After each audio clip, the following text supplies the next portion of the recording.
Hi and welcome to Acids and Bases Module 6, and we embark on now our last inquiry question, which is quantitative analysis. So our question here is, how are solutions of acids and bases analysed? So before we can really think about the actual outcome that we've got here, which is conduct practical investigations to analyse the concentration of an unknown acid or base by titration, there's a lot of information that we need to be actually able to go and do that prac. So the first thing we're going to start with is the equipment that we're going to need to do this.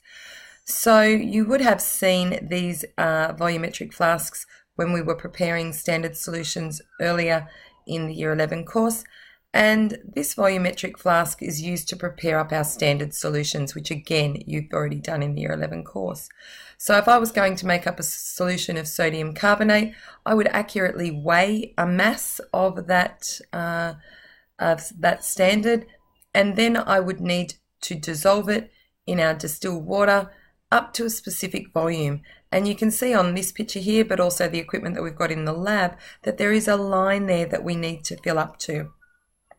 Now, this is to enable us to improve our accuracy here, but it's also important that you are performing this solution making in a precise way as well. So if we're filling up the water to that line, we've got to remember that to remove parallax error, removing ourselves down to the line so that we can actually see it properly, and also make sure our meniscus, the bottom of our meniscus, is on the line, not the top.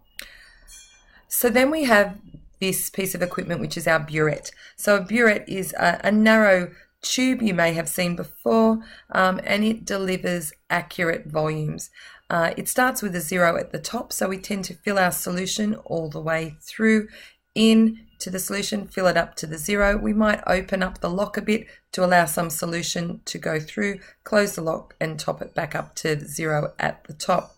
When we're using this burette, prior to using, we flush the burette through with the solution that we're actually going to be filling it in. So we're going to pop a little bit of the solution that's going to be poured into the burette and wash it around, empty it out, and then refill the burette.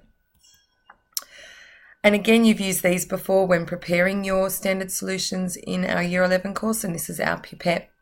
It again is to measure and deliver a specific volume, in most cases 25 mils. So you will use the bulb or the pipette filler to draw up the solution that you're going to be using in the titration, again to that specific mark on the piece of equipment, and again using your meniscus so that the solution in there is the right quantity. So again, before we can do the titration, there's so much that we need to know, and all of this we've been doing previously in this unit, but also in the Year 11 unit when we were doing the mole. We need to be able to calculate our concentration. And before we do that, of course, we've got to have a balanced equation because that helps give us the mole ratio.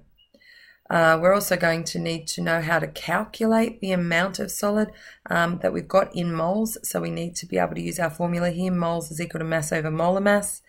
And again, the concentration is going to be needed to be able to be calculated as well. So here we've got our moles is equal to concentration times volume. Or if we're working out concentration, concentration is equal to moles divided by volume. So what exactly is volumetric analysis? What are we talking about when we're actually looking at this? It's what we use to determine the concentration of an unknown substance that might be dissolved in that solution. So before we can do that, we will often use our standard solution and titrate our solution against the standard solution to get an accurate molarity of the solution that we're going to be using. And the reason we're using our primary standard again is because it's a pure substance that doesn't react with the air, ionize, or whatever else, so that we can actually calculate an accurate measurement rather than the others that may change over time. So some qualities of our primary standard should be that it's available in pure form. It has a known chemical formula because we're going to need that for the molar mass. It needs to be easy to store because we don't want it to deteriorate or react, as I said before.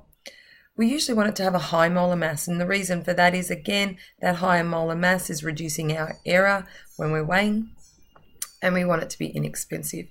So our common bases that we're going to usually use are our sodium carbonate and sodium borate. And there are some acids there as well, hydrated oxalic acid and potassium hydrogen phthalate.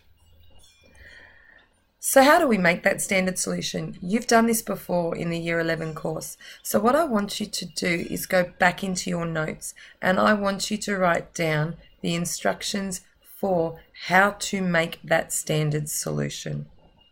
Talk soon.